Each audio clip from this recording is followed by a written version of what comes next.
Okay, we're going to speak to English. We're going to switch to English. Now we have 8 minutes.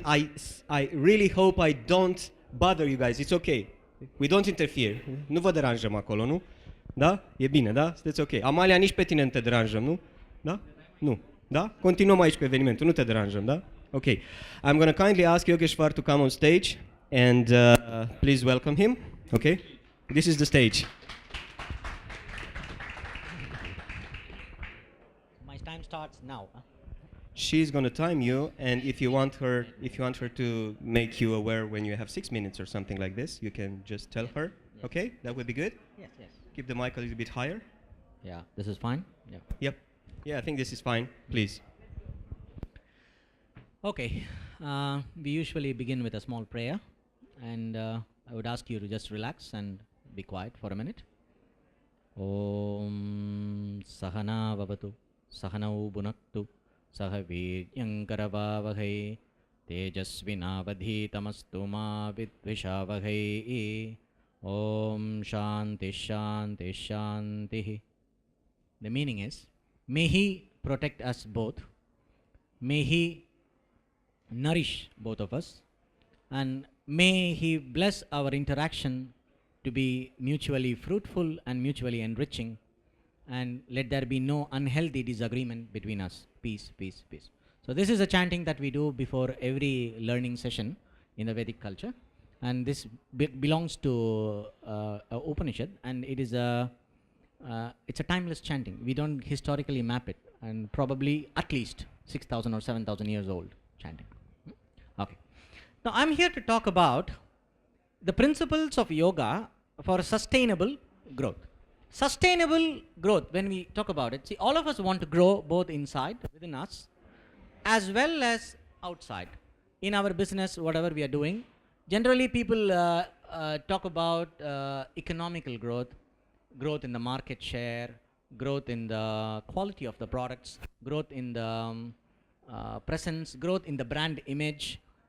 All these we talk about, but rarely we focus on how do I grow inside me, in my maturity, in the process of doing what I'm doing. So here is where the principle of yoga comes. The first principle of yoga is called Dharma. Dharma means that which gives stability. It comes from the root word dhr, which means to give stability. So Dharma is that which gives stability to a given system or to a given person, directed towards a given purpose.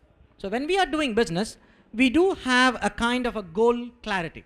So what are we basically trying to deliver, and why am I delivering this? You must have heard about IQ, right? All of you know about IQ, intellectual quotient. And all of you probably know about EQ, emotional quotient. How many of you have heard about SQ, spiritual quotient? That's wonderful. It's one of these rare one of these latest buzzwords in training and coaching, which is getting popular these days.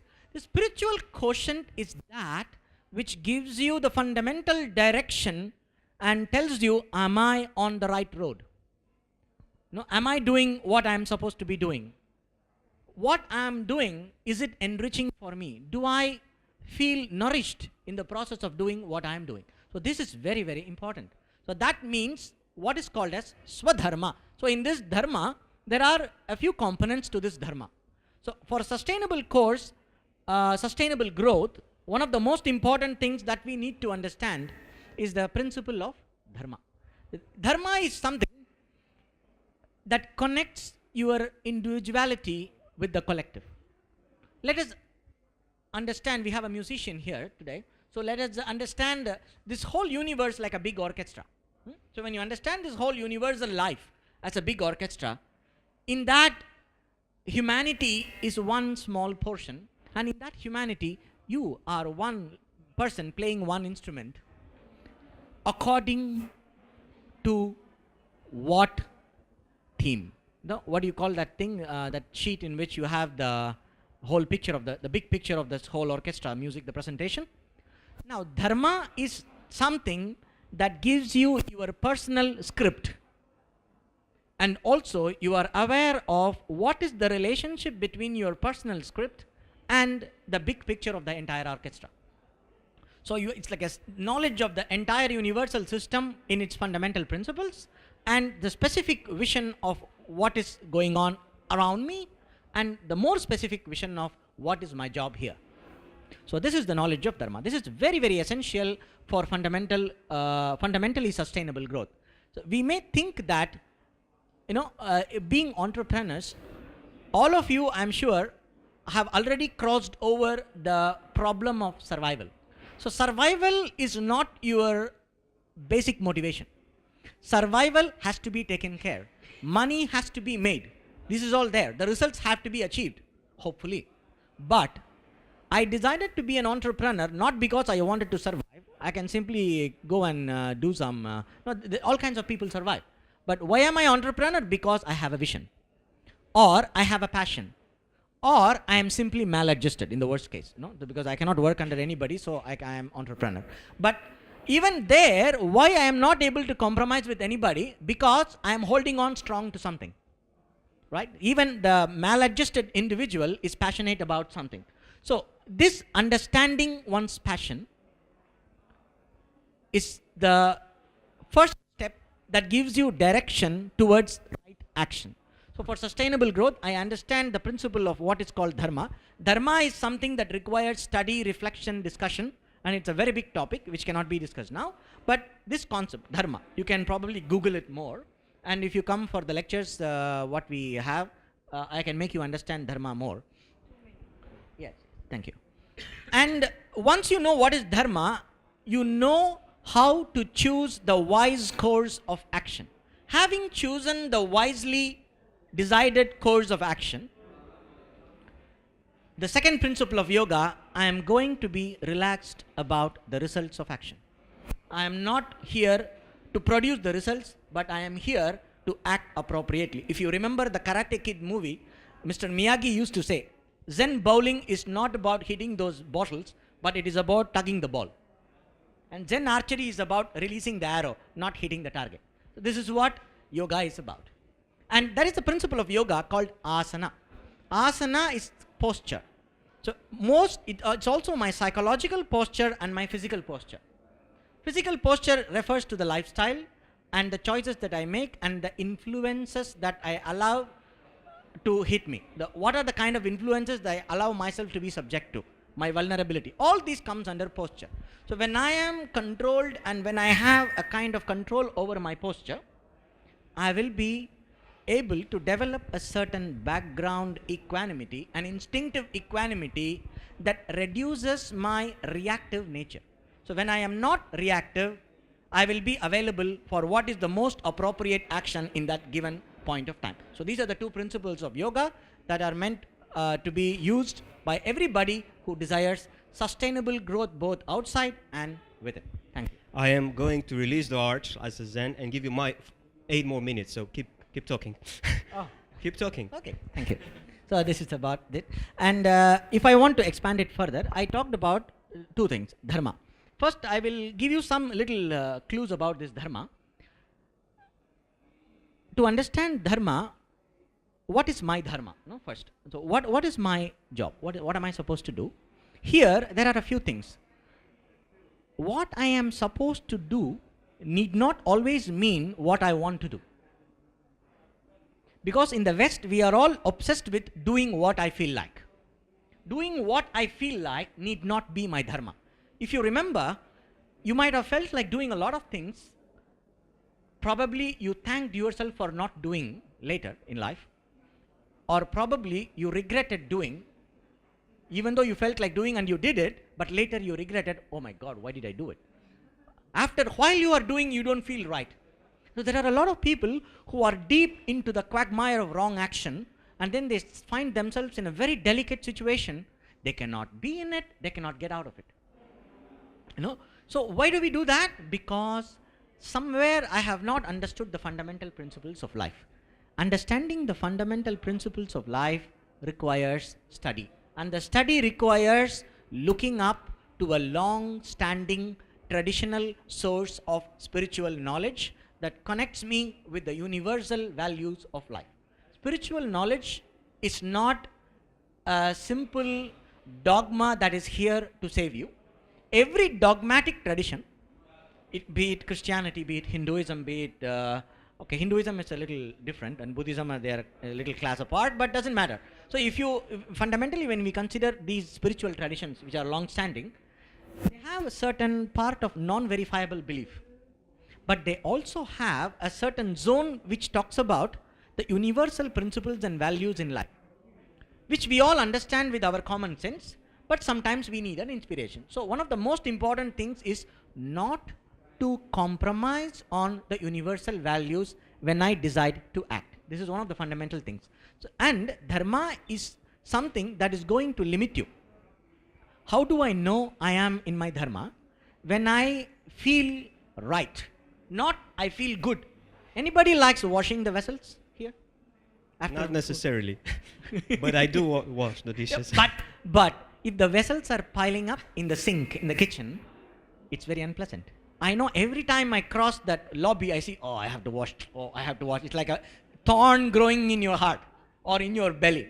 But once I finished washing, I hate it. I curse her. This stupid woman, she went today without washing. If I am a man, if I am a woman, then I say, oh my God, my husband doesn't care for me. My partner doesn't care for me. He's all the time busy drinking his beer and watching football. I have to wash these dishes all the time. Whatever. I curse everybody around myself and the dishes. And sometimes I know if in India you have these, that's why in India we make dishes with stainless steel. You can hit them, it doesn't break. And after all that I finish washing, I feel I have done the right thing. Dharma is like that. Sometimes when I have a pile of dirty washes, I don't wash them, but I change the water like you change in the flowers, That's a good one. It works for some time. Yeah. So we can do that also in business, try to push, try to manage, This mind must learn to shift from somehow to, in this context, I remember a business policy. JIT, how many of you know about just-in-time technology in manufacturing? JIT, it's called JIT. Yeah. In India, they call it as SHIT, somehow in time. So this somehow does not work for Dharma. So there will be a point when your internal quality circle will kick in and it will not allow you to do it. So Dharma is something, the moment I compromise, it's going to put a thorn inside. Let me learn to be sensitive to the thorn and remember that I am not here to just survive. A street dog survives. I don't need to survive. And they say, the principle of yoga says, if you have to perish doing your dharma, be ready for that also. That doesn't mean you will perish. Dharma protects the one who protects dharma. So if you really understand what are you cut out for, then it's all about holding your ground. And it is not about delivering results. This is something, it will take a very long time to sink in. But once it sinks in, I tell you, the changing trends of the market are not going to make you lose heart. So the most important thing for an entrepreneur is not to lose heart. If the first person who went to get funding for IBM mainframe computers, this IBM which is very famous, his vision was to have a computer in every home. And when he went for funding, I think the US president or somebody, come on, you want to sell computers? How many think you can sell? Like 10 computers for the whole world? Because in those days, the computer was the size of this hall, and it was giving like 10 kilobytes or something. So even in the vacuum tube computer, he started at that time with a vision, one computer in every home. And now we are talking about computer in my mobile phone. It's a processor. It is 100 times more fast than the first IBM machine, 1,000 times more fast. But how was it possible? That sense of being right, it gets strengthened by a feasibility study and understanding the variables that are there and holding on to my decision, which is decided wisely. After I have decided wisely, I hold on to my decision. How can I hold on to my decision? Only if I don't decide my course of action based on immediate results. The long-term vision is possible. To hold on to a long-term vision is possible only when my actions are not based on results of action, but my action is based on the understanding of what is the right course of action. So this is the attitude called yoga. Yoga is an attitude. Yoga So is not an exercise. at some point you're already expanding on asana, because that's what was my Yes, my yes, intention. yes. What posture, can you expand a little bit more on Yes, that? yes. The posture, the posture is a principle of yoga which I used. Yeah, I know. But I can tell you, posture is something which is steady and comfortable.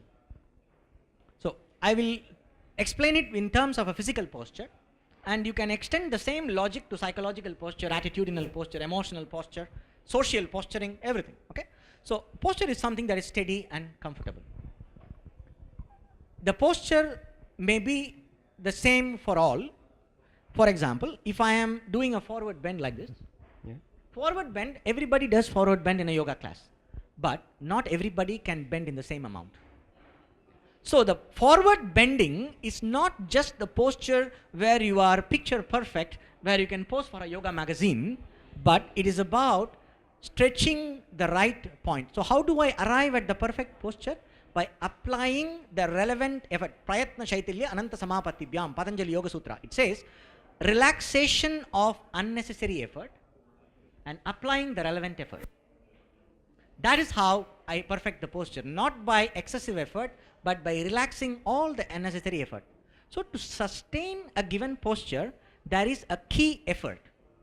I understand what is the key effort that is required to arrive at a posture. I only apply that effort and allow myself to relax the rest of the effort. Then I am open to that, and I am able to connect to the principle of the posture. And that goes not only to the physical posture, but all your The same idea. psychological Yes, posture. yes, You don't yes. have to push it, you know. Yes, but I should know where to push it, because I have to push also. Yeah. Yes. I you do. should, while how can I push? How can I give the right push in the right direction, in the right measure? Only when I am relaxed about everything else. So this mental background relaxation, ability to let go of the unnecessary, makes you available for what is necessary. So this is the There's fundamental principle of asana. There's like the mind like water principles, you know, when you throw a rock into a lake, Yes. it will make waves, but not bigger or smaller waves than the size of the rock over there. Exactly. It will not continue to make waves infinitely. Yes. So that's what you are talking about. No,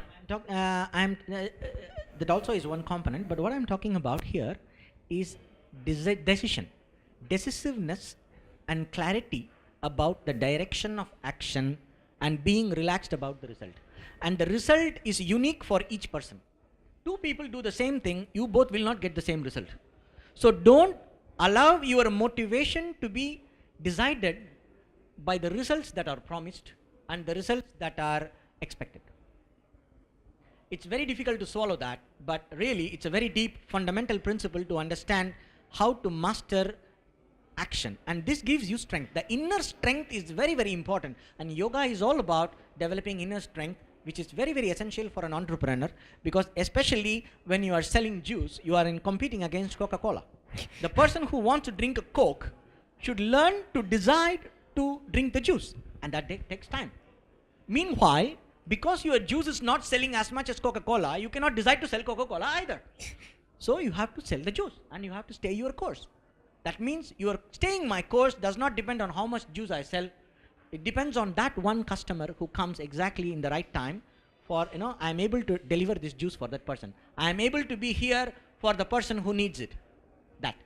That is yoga, and that is the posture. Yeah, thank you very much. I think in the Western culture, when the data will make the transitions to the question, it was translated into that sentence. It's not about the destination, it's about the journey. So Yes, it's about the direction of the journey, the direction of the and journey. the commitment to the journey. Okay, that's a little bit more. So, Yes. questions for Yogeshvar. You need not, just a minute, you need not restrict your questions to what I talked now. You can. Generally about yoga, Vedanta, and how this tradition can help you, I can pitch in with that. Yes. Okay, Adina.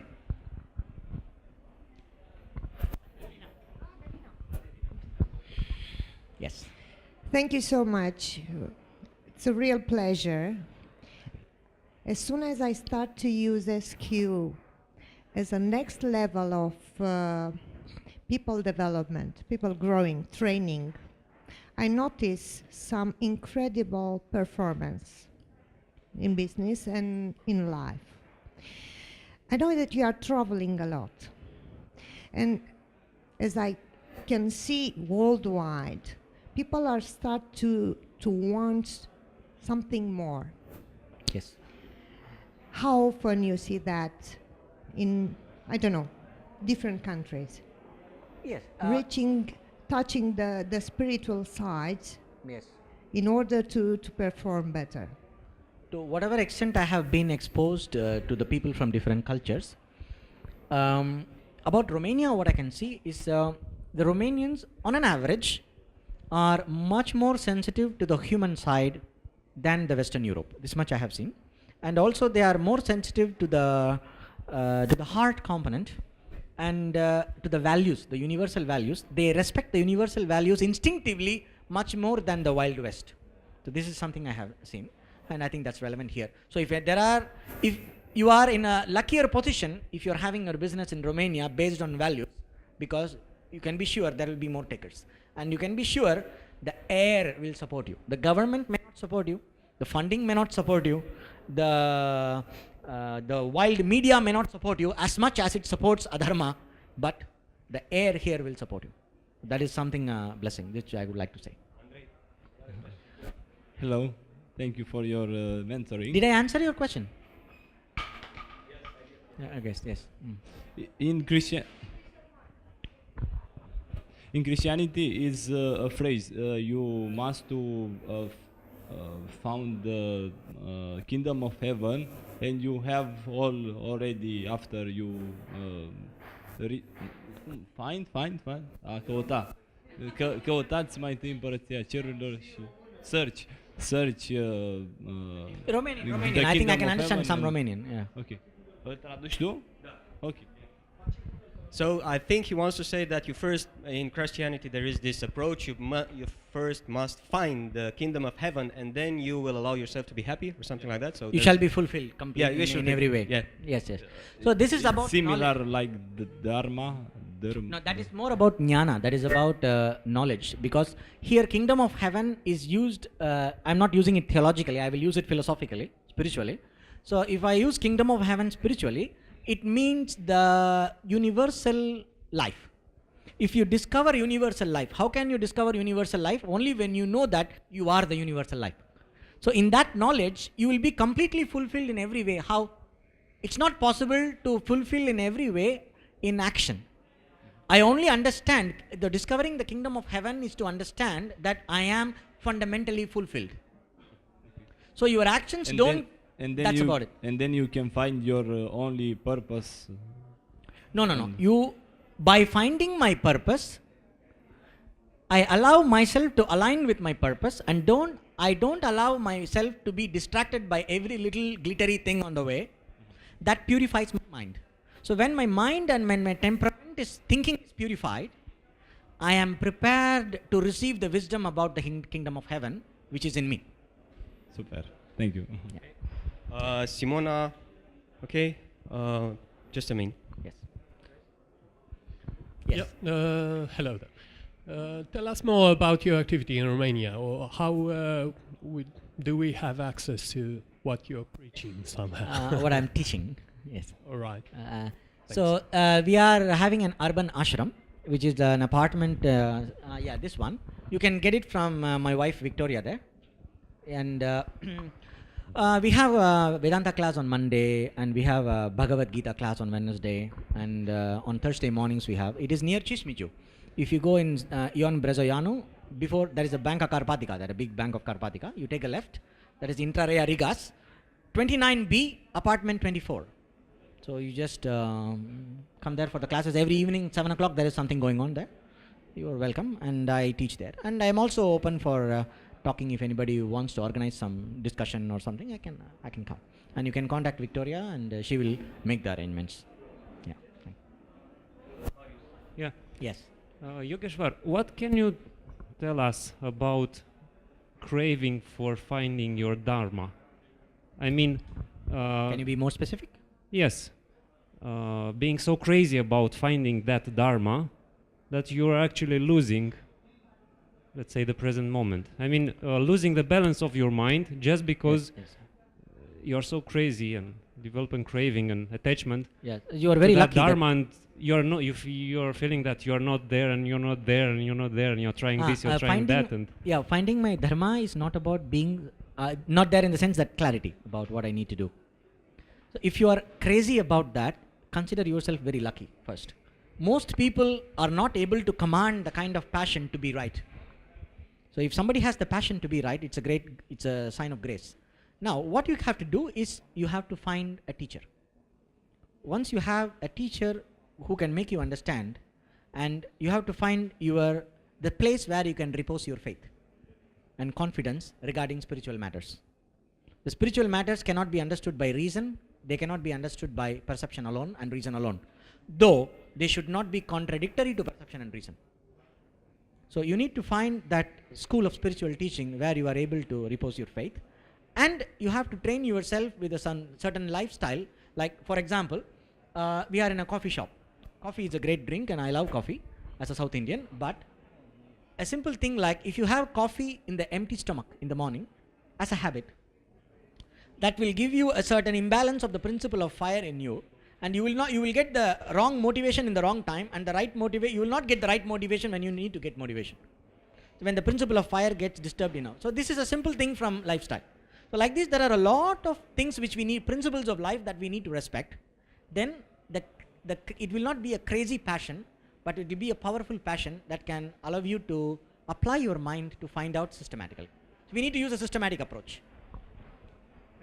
It's not about intuition. Here I would like to tell you that when you want to understand your dharma, don't get lost in this intuition game. This intuition is not a valid knowledge. If I intuit that, I will finish with this. If I intuit that there is a blue Ferrari out there in the parking. Good, I'm happy for that. The red one is mine. Yes. The blue Ferrari it is with ILFO registration is there. My intuition says this. How do I prove it? This is valid knowledge, because your vision tells you. You will not try to prove. If you look there and there is a blue Ferrari, you don't try to prove it. But if your intuition tells you there is a blue Ferrari, you want somebody to prove it. That means intuition is not valid knowledge. This is something you need to really understand, because in this current new age mania that is going on, there's too much talk about intuition, and you have to respect intuition, but not go entirely by intuition. Kindly learn to respect valid knowledge, not intuition. This is the first step that you need to do to understand Dharma. Because mostly our intuition is only our emotional hypothalamus kicking in too much. Yeah. Okay, before going to the next question, I have to tell you something. I had a very clear feeling of being there doing that while you're talking. I've been exposed to these teachings a lot during my life. I am a practicant of yoga in a very simple way, in a very simple form for myself. I do it for years. And one thing that I want to add in order to validate what you said is what's happening here. For months, people were asking me, people from the industry, I'm an entrepreneur, I have 14 years of experience of being an entrepreneur, and I've been doing both being detached of the result and being attached to the results. And I had results both times, but with a huge consumption of energy in the second case. So people are asking me, what are you doing to bring those people here? You are huge. This is the biggest networking event in Bucharest. What are you doing? What's your recipe? And I said my recipe, and it is, as of today, is getting up, coming here, and doing my thing, and then going home. That's exactly what I do. This is Dharma. I'm not attached to anything. I don't project, extraordinary results. I'm just happy to be here, and I have a wonderful time being here. Although there were times when I was very, very tired after this. I was very, very tired. I'm still very, very tired, but not as before. And that's one example of things happening at a big scale without a lot of, attachment to the results, what you call attachment to the results. Yes. I do enjoy doing this, and I find myself particularly relaxed when I'm doing this, because that's something that I do anyway, connecting people. And my Nokia is my second name. So that's one example. So if anyone else has another question, I would be happy to. He's just lucky, yeah. Okay? Because you may not feel that wonderful doing the right thing also all the time. It is a growth process. When you really grow inside, there will be a time when you will feel wonderful doing the right thing. Believe me, I had my pains. Believe me, I had my pains. I had my attachments, and we're talking hundreds of thousands of even millions of dollars lost in the process. Yes. Right. Coming back to Dharma, there's one philosopher, Viktor Frankl. Okay, I'm not very Doesn't learned in matter. Western philosophy. He says, not in terms of Dharma, but the same concept with other labels.